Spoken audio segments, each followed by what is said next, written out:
Hey guys, आज मैं एक ऐसी रियल स्टोरी एक्सप्लेन करने वाली हूँ जिसमें 17 साल की लड़की जिसका नाम अरीला होता है वो सभी के साथ घपाघप करने के लिए मजबूर होती है। उसकी मजबूरी का क्या कारण होता है वो आपको ये स्टोरी सुन के पता चल जाएगा। मूवी के स्टार्ट में हमें दिखाया जाता है कि अरीला एक बर्थडे पार्टी में आई हुई होती है और अपने दोस्तों के साथ काफी एंजॉय कर रही है। फिर उसकी फ्रेंड्स मिलकर उसे जबरदस्ती से ड्रिंक पिला देती है। फिर वो अपने दोस्तों से कहती है कि मुझे चलना चाहिए क्योंकि घर पे मेरे मॉम डैड मेरा इंतजार कर रहे होंगे। लेकिन उसकी फ्रेंड उसे कुछ मिनट और रुकने को कहती है और इस पर वो गुस्सा होकर वहाँ से अकेले ही निकल आती है। फिर वो एक सुनसान जगह पे आके अकेली खड़ी हो जाती है और वहाँ खड़े होकर लिफ्ट मांग रही होती है। तभी एक कार आकर वहाँ रुकती है और वहीं दूसरी तरफ उसके पेरेंट्स को दिखाया जाता है जो बहुत ज्यादा परेशान हो रहे होते हैं। इसीलिए घर से बाहर उसके फादर उसका वेट कर रहे होते हैं और वो देखते हैं कि एक कार वाला उसको वहाँ ड्रॉप करके वहाँ से जाता है। फिर उसके घर के अंदर आने पर अरीला के डैड उसे बुलाते हैं जो कि पेशे से एक पुलिस ऑफिसर होते हैं। और वहीं अरीला अपने डैड के पास आती है और बोलती है बोलिए डैड। उसके डैड उसे पूछते हैं कि तुम घर कैसे आई। अभी अरीला कुछ बोलती नहीं है। अरीला के खामोश रहने पर उसके डैड उसे बोलते हैं कि पैंट उतारो। तभी अरीला की मॉम पूछती है कि आप क्या कर रहे हो। तभी अरीला के फादर उसकी मॉम को चुप रहने को कहते हैं क्योंकि उसके फादर के दिमाग में ये ख्याल आ रहा था कि अरीला किसी के साथ घपाघप करके आई है। अरीला ये सब देखकर बहुत ज्यादा शॉक हो जाती है और आंख में उसके आंसू आने लगते हैं और वो अपना बॉटम उतार देती है। ये देखने के बाद उसके फादर उसको वापस पहनने को कहते हैं लेकिन उसके फादर उसे लेट आने की सजा देते हैं। वो स्टोर रूम में जाकर वहाँ से कैंची लेके आते हैं और उसकी पैंट और टी शर्ट फाड़ देते हैं। घर से बाहर रोड पर खड़ा कर देते हैं और कहते हैं कि 6 बजे से पहले यहाँ से कहीं हिलना नहीं। अरेलिया अपने फादर को इसके लिए धन्यवाद कहती है लेकिन उसकी आंखों में आंसू होते हैं। वो सड़क पर अकेली होती है। वहाँ बैठे बैठे वो पत्थर से एक पेंटिंग बनाती है। अगली सुबह फिर से दिखाया जाता है कि उसके फादर उसके पास जाते हैं, फिर से एक पनिशमेंट देते हैं। पनिशमेंट ये होती है कि 1 मिनट में बेड और तकिए पर कवर चढ़ाना होता है। अरेलिया भी कोशिश करती है लेकिन वो 1 मिनट में वो सब पूरा नहीं कर पाती। तभी उसके डैड का फोन आ जाता है और वो वहाँ से चले जाते हैं। फिर अगले सीन में दिखाया जाता है कि अरेलिया अपनी मम्मी और छोटी बहन के साथ एक टूर पे आई होती है और वो तीनों बहुत मस्ती भी करते हैं। पानी में एक साथ स्विम करते हैं। वापस जाते वक्त अरेलिया गाड़ी ड्राइव कर रही होती है। तभी रास्ते में 2 बड़े पत्थर दिखाई देते हैं। उसकी मॉम गाड़ी से उतरकर बाहर जाती है। अरेलिया की मॉम उसको गाड़ी को वहाँ से निकालने के लिए इशारा देती है। तभी अरेलिया का पैर ब्रेक से हटकर एक्सीलेटर पर चला जाता है जिससे गाड़ी उनके ऊपर चली जाती है। अरेलिया और उसकी छोटी बहन अपनी मम्मी को गाड़ी में लोड करके हॉस्पिटल लेके आते हैं और तभी एक पुलिसमैन जो कि उसके फादर का दोस्त होता है वो अरेलिया के पास आकर कहता है कि आपकी मॉम कोमा में है और कहता है कि बहुत कम चांस है कि आपकी मॉम कोमा से बाहर आ सके। तभी अरेलिया अपनी मॉम को देखने जाती है तो वो देखकर काफी गिल्टी महसूस करती है। उसके बाद अरेलिया और उसकी छोटी बहन घर आती है। घर आने पर उनकी दादी उनको खाना खाने को कहती है पर अरेलिया काफी रूड बिहेव करती है और वो खाना खाने से मना कर देती है। उसके बाद जब वो अपने फादर के साथ होती है तो उसका फादर बोलता है कि इसके लिए मैं तुम्हें कोई पनिशमेंट नहीं देना चाहता क्योंकि इससे कोई हेल्प नहीं होगी। तभी अरेलिया कहती है कि मैं इसके लिए पनिशमेंट खुद ढूंढ लूंगी। तभी उसका फादर उसे चुप रहने को कहता है और कार में बैठ के वहाँ से चला जाता है। लेकिन यहाँ अरेलिया काफी ज्यादा गिल्टी फील कर रही होती है और अपने आप को पनिश करने के लिए वो कुछ भी करने लगती है। वो वॉशरूम में जाती है जहाँ उसे टॉयलेट पेपर का बॉक्स मिलता है जिसकी मदद से वो अपने पैंट को फाड़ देती है और वो फ्लाईओवर पर जाती है और गाड़ियों से लिफ्ट मांगती है पर कोई लिफ्ट देने के लिए तैयार नहीं होता। तभी कुछ देर बाद एक कार रुकती है जिसमें 4 लड़के होते हैं। वो अरेलिया को लिफ्ट दे देते हैं और वो अपने गाड़ी में उसे बीच में बिठाते हैं। उसके बाद वो उसका नाम पूछते हैं। वो अपना नाम माया बताती है। फिर वो अंताक्षरी खेलते हैं जिसमें एक वर्ड देते हैं जिसपे उन्हें गाना गाना होता है। फिर कुछ देर बाद वो अरेलिया से गाना गाने को कहते हैं। फिर वो कहती है कि मुझे गाना गाना नहीं आता और फिर वो ये कर देती है जिसके बाद वो चारों लड़के उसे देखकर हैरान हो जाते हैं। उनमें से एक लड़का जो उसके बगल में बैठा होता है वो उसके यहाँ वहाँ छूने लगता है और तभी वो वॉमिटिंग करने लगती है। वो जल्दी से उस लड़की को उतार देते हैं और वो उसको वहाँ अकेला छोड़कर वहाँ से चले जाते हैं। इसके बाद एलिना पूरे सुनसान जगह पे अकेली होती है। तभी उसकी छोटी बहन का फोन आता है। वो एलिना से पूछती है कि तुम कहाँ हो लेकिन एलिना उसे कुछ नहीं बताती और वो कहती है कि जब मॉम को होश आ जाएगा तब मैं वापस आ जाऊंगी। और वो अपनी छोटी बहन से कहती है कि तुम फादर को मत बताना कि हमारी बात हुई थी, ये हमारा सीक्रेट होना चाहिए। पर उसकी छोटी बहन उससे कहती है कि फादर आपको ढूंढ लेंगे। पर तभी एलिना फोन काट देती है और तभी वो एक जंगल से गुजर रही होती है तो उसको एक जगह मिलती है जिसके अंदर वो जाने लगती है। तभी वो एक गाड़ी की आवाज सुनती है और छुपने की कोशिश करती है। उसके बाद उसका पैर एक ट्रैप में फंस जाता है। वो गाड़ी वहाँ रुक जाती है। गाड़ी से एक लड़का उतर कर आता है। उससे पूछता है कि क्या आप ठीक हो, जिसपे एलिना उसे कहती है कि मुझे कोई प्रकार की हेल्प की जरूरत नहीं है। वो कटर से उसके ट्रैप को खोलने लगता है और वो खोल कर जाने लगता है। वो लड़का उससे कुछ पूछने लगता है। तभी एलिना गुस्सा हो जाती है। एलिना उसे यहाँ से जाने को कहती है। गाड़ी वहाँ जाने लगती है तो गाड़ी पर पत्थर मारने लगती है। फिर वो लोग उसे गाड़ी में बिठा लेते हैं। फिर वो उसे अपने फार्म पे ले जाते हैं जहाँ वो लड़का उसके शू को चिपकाने की कोशिश करता है। तभी वो लड़का उससे पूछता है कि आपका नाम क्या है तो वो बताती है कि मेरा नाम माया है। फिर एलिना सोचती है कि मुझे यहाँ पर कोई काम मिलेगा,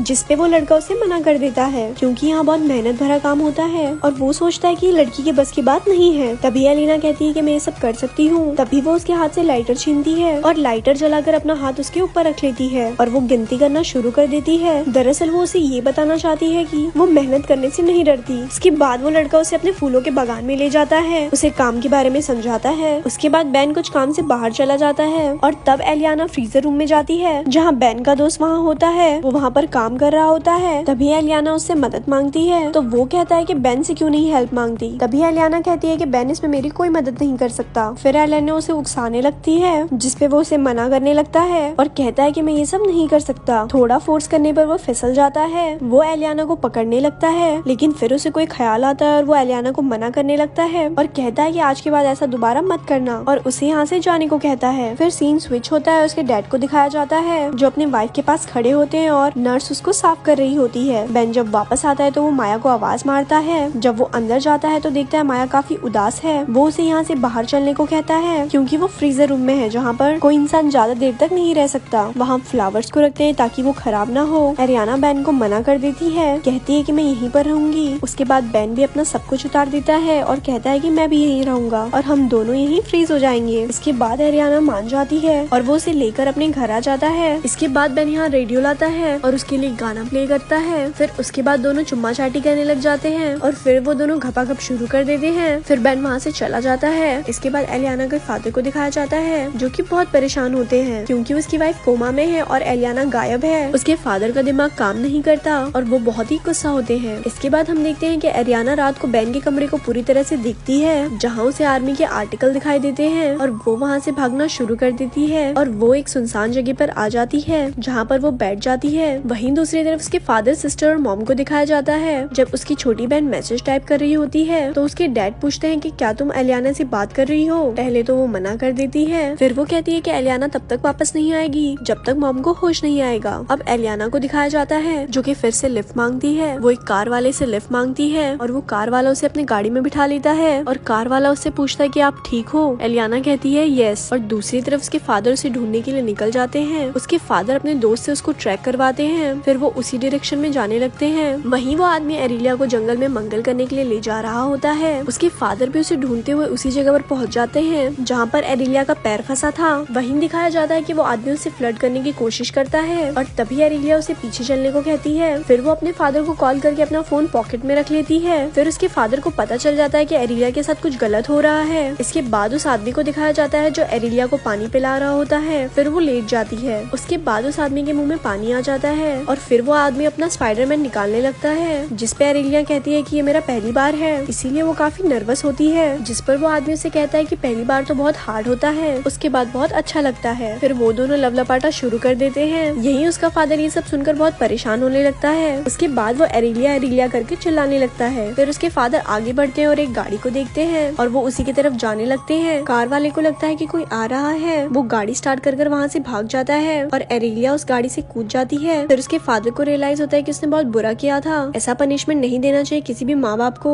इसके बाद दोनों गले मिलते हैं। फिर वो हॉस्पिटल में आते हैं जहाँ एरिलिया अपनी मम्मी के साथ होती है और इसी के साथ ये मूवी यहाँ खत्म हो जाती है। ऐसी ही और स्टोरी सुनने के लिए हमारे पेज को लाइक करें। धन्यवाद।